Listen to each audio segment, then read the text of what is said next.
जय शिवराय मित्रांनो आपले जमिनीचं जुनं रेकॉर्ड, जुने सातबारे, जुने फेरफार यासह महत्त्वाची अशी जुनी कागदपत्र ऑनलाईन पद्धतीने आपल्या मोबाईलवरती आणि तीही अगदी मोफतरित्या कशी पाहायची हेच आजच्या व्हिडिओच्या माध्यमातून पाहण्याचा प्रयत्न करणार आहोत।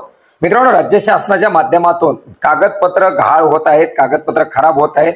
या पार्श्वभूमीवरती नागरिकाला ऑनलाईन पद्धतीने कागदपत्र उपलब्ध करून देण्यासाठी प्रायोगिक तत्वावरती काही तालुक्यामध्ये हा प्रकल्प सुरू करण्यात आला होता। याच्यानंतर याच्यामध्ये 11 जिल्ह्याचा समावेश करण्यात आला, 23 जिल्ह्याचा समावेश करण्यात आला आणि याच्यामध्ये आता नवीन 6 जिल्ह्याची भर करून सध्या स्थितीला राज्यामधील 29 जिल्ह्यामध्ये हे ऑनलाईन पद्धतीने रेकॉर्ड उपलब्ध करून देण्यात आलेले आहे। आणि हेच रेकॉर्ड ऑनलाईन पद्धतीने कशा प्रकारे पाहायचं हे आज आपण व्हिडिओच्या माध्यमातून समजून घेण्याचा प्रयत्न करणार आहोत। मित्रांनो, याच्यासाठी आपले भूलेख.महाभूमीच्या पोर्टलवरती आपल्याला यायचंय। याची डायरेक्टली लिंक आपल्याला व्हिडिओच्या डिस्क्रिप्शन बॉक्समध्ये देण्यात आलेली आहे।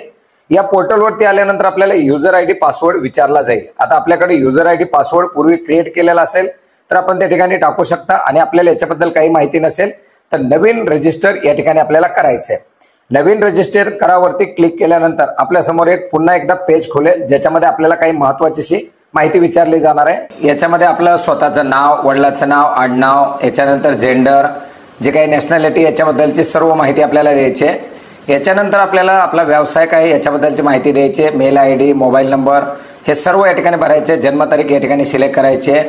आपला जो काही पत्ता असेल तो पत्ता सुद्धा आपल्याला या ठिकाणी पूर्णपणे भरायचा आहे। याच्यामध्ये पिन कोड टाकल्यानंतर आपला तालुका, जिल्हा ऑटोमॅटिक दाखवला जाणार आहे। आपला घराचा नंबर जे काही असेल ती माहिती आपल्या पत्त्याच्या संबंधातील आणि पर्सनल संबंधातील या ठिकाणी टाकायची आहे। याच्या खाली आपल्याला एक आपला लॉग इन आयडी ठेवायचा आहे। लॉग इन आयडी यापूर्वी कोणी वापरलेला असेल तर त्याची चेक अवेलेबिलिटी केल्याबरोबर आपल्याला दाखवलं जाईल आणि जर पूर्वी वापरलेला नसेल तो त्या ठिकाणी आपल्याला उपलब्ध आहे असं दाखवलं जाईल।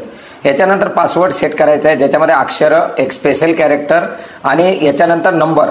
आता जसे की आपण श्याम@2024 अशा किंवा इतर काही आपल्याला जे काही ठेवायचं असेल ते ठेवू शकता। याच्यानंतर आपल्याला एक प्रश्न या ठिकाणी ठेवायचा आहे सिक्रेट क्वेश्चनमध्ये, ज्याच्यामध्ये आपल्या वडिलांचं नाव किंवा जे आपल्याला हवं आहे ते ठेवू शकता। आणि याच्या खाली आपल्याला या ठिकाणी पाहू शकता 5 डिजिटचा एक कॅप्चा कोड दिलेला आहे।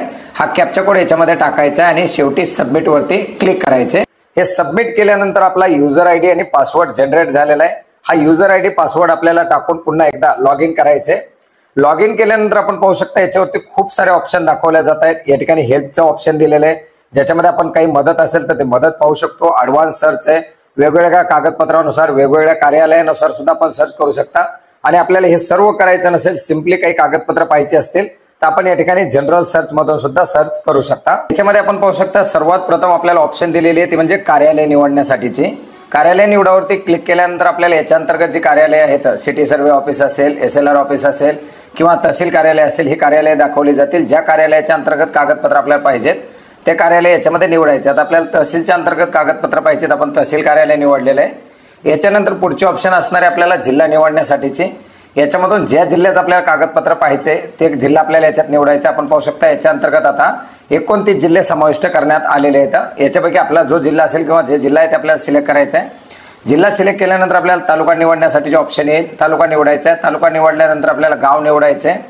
गाव निवडल्यानंतर आपल्याला पुढे कुठलं कागदपत्र पाहिजे, आता त्या गावाची जी कागदपत्र याच्यावरती उपलब्ध असतील किंवा जेवढी कागदपत्र असतील त्याच्याबद्दलची काही माहिती दाखवली जाईल। आता या गावाचे आपण निवडलेले फक्त जुना सातबारा आणि जुने फेरफार हे 2च कागदपत्र उपलब्ध आहेत। तर त्याच्यामधून आपल्याला जे कागदपत्र आहे ते पाहायचे ते आपण याच्यात पाहू शकता। याच्यानंतर त्याचा आपल्याला सर्वे नंबर टाकायचा आहे। तो सर्वे नंबर टाकून खाली सर्च केल्याबरोबर त्या रिलेटेड जे काही सातबारे असतील, जे म्युटेशन असतील त्याची माहिती आपल्याला याच्यामध्ये दाखवली जाणार आहे आणि त्याच्या व्ह्यूवरती क्लिक केल्यानंतर आपल्याला ते कागदपत्र पाहता येणार आहे। आता याच्या व्यतिरिक्त जर समजा दुसरं गाव असेल तर दुसऱ्या गावाचे होऊ शकतं दुसरी कागदपत्र त्या ठिकाणी उपलब्ध आहेत। ज्या गावाचं जेवढं रेकॉर्ड त्या ठिकाणी उपलब्ध झालेलं आहे तेवढं रेकॉर्ड आपण पाहू शकता। याच्यासाठी पुन्हा रिसेट करायचे, पुन्हा आपल्याला तालुका किंवा जे ऑफिस आपल्याला निवडायचे ते ऑफिस निवडायचे। त्यानंतर जिल्हा निवडायचा, तालुका निवडायचा, गाव निवडायचे आणि गाव निवडल्यानंतर आपण पाहू शकता जसं की आता आपण या ठिकाणी डेप्युटी SLR ऑफिस निवडलेलं आहे तर त्याच्या अंतर्गत असलेले कागदपत्र आपल्याला दाखवले जात आहेत।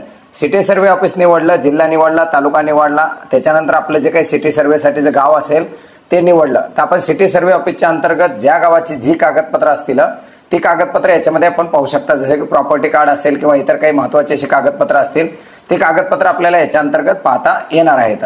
अशा प्रकारे वेगवेगळ्या कार्यालयाच्या अंतर्गत असलेली वेगवेगळी कागदपत्र आपण या ठिकाणी पाहू शकता।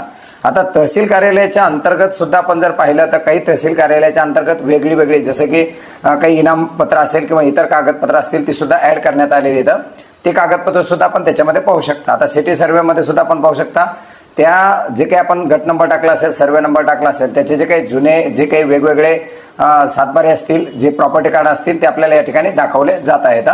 आता तहसीलच्या अंतर्गत वेगवेगळी जी कागदपत्र आहेत ते सुद्धा आपण या ठिकाणी पाहू शकता. पुन्हा एकदा समजा आपण रिसेट करून तहसील कार्यालय निवडलं, आपला जो काही जिल्हा आहे तो जिल्हा निवडला, तालुका निवडला, ज्या गावाचे आपल्याला कागदपत्र पाहिजे ते गाव निवडलं आणि आपण पाहू शकता आपण वेगळं गाव निवडल्यानंतर तहसील कार्यालयाच्या अंतर्गत सुद्धा वेगवेगळी कागदपत्र आहेत. आता याच्यामध्ये ओल्ड म्युटेशन, पुन्हा आपला सातबारा आलाय किंवा जे काही जुनं खसारा पत्रक असेल किंवा इतर जी काही जुनी कागदपत्र आहेत ते आपल्याला या ठिकाणी दाखवली जात आहे. तर अशा प्रकारे वेगवेगळ्या गावानुसार वेगवेगळी कागदपत्र या ठिकाणी अपलोड करण्यात आलेली आहेत आणि जी कागदपत्र उपलब्ध असतील ती कागदपत्र आपल्याला या ठिकाणी पाहता येणार आहेत, ते रेकॉर्ड आपल्याला या ठिकाणी पाहता येणार आहे.